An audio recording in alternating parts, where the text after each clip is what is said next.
spot going, Scotty, no way. Exactly. It's like Vincent saying, okie dokie.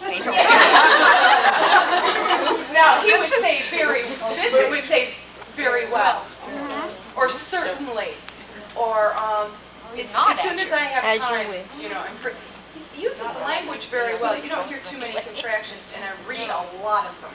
Yes. But apart from the language, which we read, people have set into certain styles, just because we haven't seen, say, Vincent do something doesn't mean to say that it wouldn't be in character if we wrote it that way. For instance,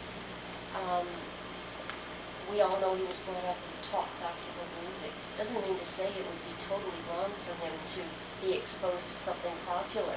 But nobody seems to want to play with that. And I don't think it would be necessarily out of character. But people are getting locked into certain images. Well, he only listens to that, and he only reads these, and he... It must be very boring. I agree with you. As long as Vincent does it in a Vincentish fashion. Yes. I mean, you if can't we have have him bebopping down the tunnel. That's right. You won't be listening to Van Halen. I can't see anybody with those type of sensitive ears wearing a Walkman. It would blow his ears from here to the moon. And that's another thing. Maybe that's one of the reasons why he likes classical. Classical is a total thing, whereas rock is noise. But the question is, then would it be out of And the character? thing is, he might not like the electric. My dogs hate electrical guitar. If it's on the radio, but if it's live, they don't like it. So let him listen to what he wants. So you gotta play around. Some animals and people. My brother plays viola. He didn't like certain high-pitched sounds.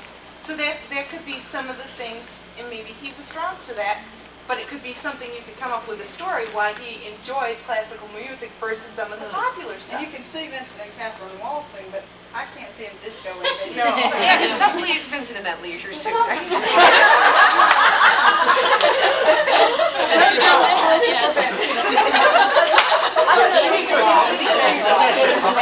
Yes, but that would be a good story. Exposing him to something. Yes, trying to get the hands back moving. Polyester. I think he would pick up textures in it, and there were things that others might not, because they don't hear the noise. Where you guys going on? Hello? Where you guys going? You guys going on? Excuse me. That's author intrusion. I got a problem here. Yes? Well, you can play with non-Vincentish things too, like if Catherine on Halloween takes him to a disco, it's a rotten joke.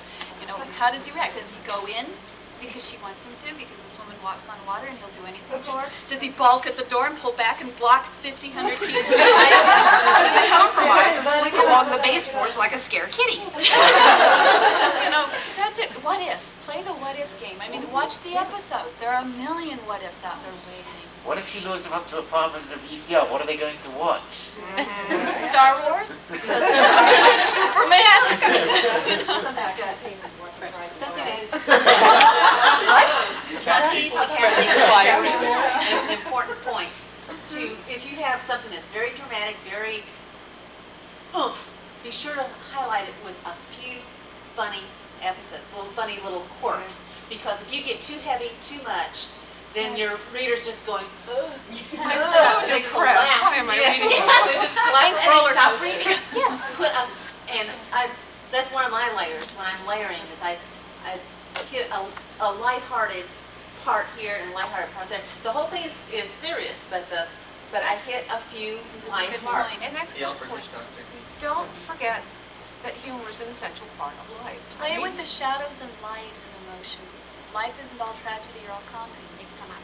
Give the reader a roller coaster ride for them. It's great fun to jerk the reader around. What are you going to do? Yes, you think you're safe now? Wait, I'm Yeah. my hand.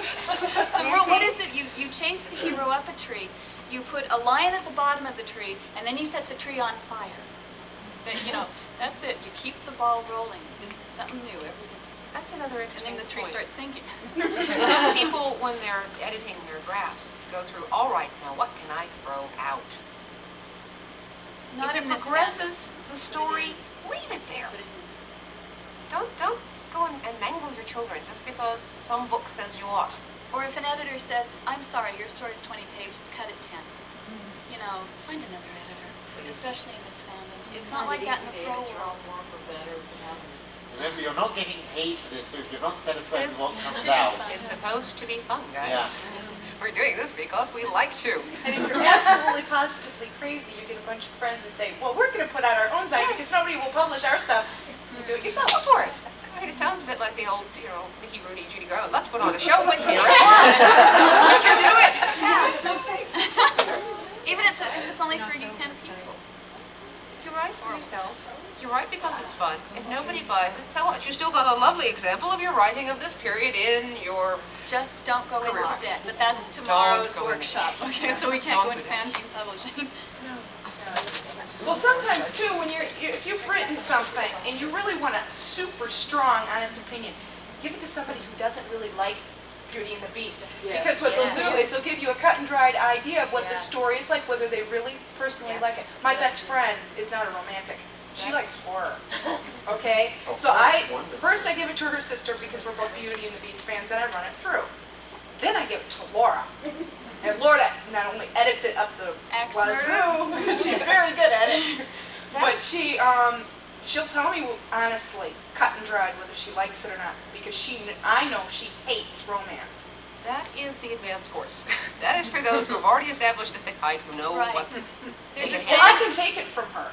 So there's if I a want- saying in Hollywood, when you give it to a friend, do you want the truth or the bull? And decide this before, because you can wreck friendships asking for criticism, quite seriously. Forgiving. If you want, what is it, if you want the truth, it's like, if you're the person, if I'm the person Lisa's giving it to and she says, I want the truth, it's like alarm bells go off because I want the truth. It's like, no you don't, you want me to tell you this is wonderful because if I tell you the honest truth and it's horrible, you're going to kill me. If you tell them I want the bull, then, because it's like, come on, tell me it's good because I know it's horrible. Flatter me a little bit before you kill it. I always like to know what doesn't work. When I give writing to someone, that's what I want to know. Some won't tell What you, doesn't some work? will.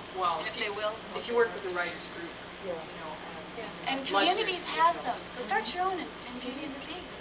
I was thinking, picking up on what you just said, if you could give it to somebody, maybe not even for an in-depth analysis, but if you say something like, if you could change one thing about this, what would it be? And use that as the key to what doesn't work in it and see what happens. There's also the very frightening question of, why did he do that? If your plot doesn't hang together, you've got a problem. And that's one of the most valuable things someone can say to you, even if you hate them for it. Because I wanted to. Is not a valid reason. Well, I've noticed a technique that works for me sometimes. Is I'll be writing on a second story, I take the first story, and after it's been through the friends and everything like that, I set it aside. Then I go back through and read it.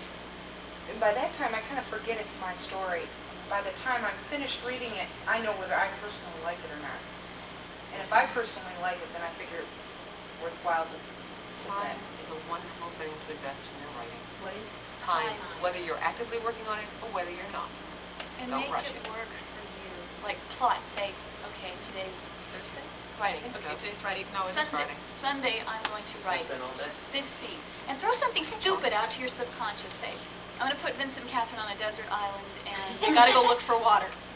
And then just think about it. Don't write anything down. Just think about it as you go through your day. And the little islands in your head will be going, that's a stupid idea. Try this one or try that one. By the time Sunday comes, you're going to have 5 ideas, but the best one will be uppermost. And then just set aside 2 hours and stick to it. Sit down in front of the typewriter or the word processor or the pen and write. Just sit there for 2 hours and things will come because you've got the prep done. Once you've got your thing written, how do you go about knowing where to submit it or who to send it to? Get a copy of Helper's Network Directory and just send out query letters. Don't send the manuscript to the editors. Are you interested in a story that does this? This is the link. Helper's Network, what? Fan directory. Fan directory. It's fan directory. Yeah, but they haven't put a directory out in a year, so that's... Well, He's coming. there is, So I need to- there is also Yeah, but someone... I've been hearing that for months from him. There's someone who is selling a listing of Betsy zines. Jacobs. Yes, In Betsy Missouri. Jacobs What? has a list of all the zines she can find available. Is that down in the uniform? I really don't know, I haven't seen it. You have their address? See her? I want to see what it looks like.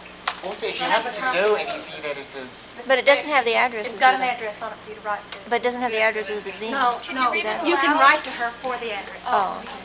People might also check, CompuServe used to have a listing of Feeding the Beast fanzines in one of their files. and if you happen to know anyone who I have- has there's another then we one. just Computer talk to network. them. Okay,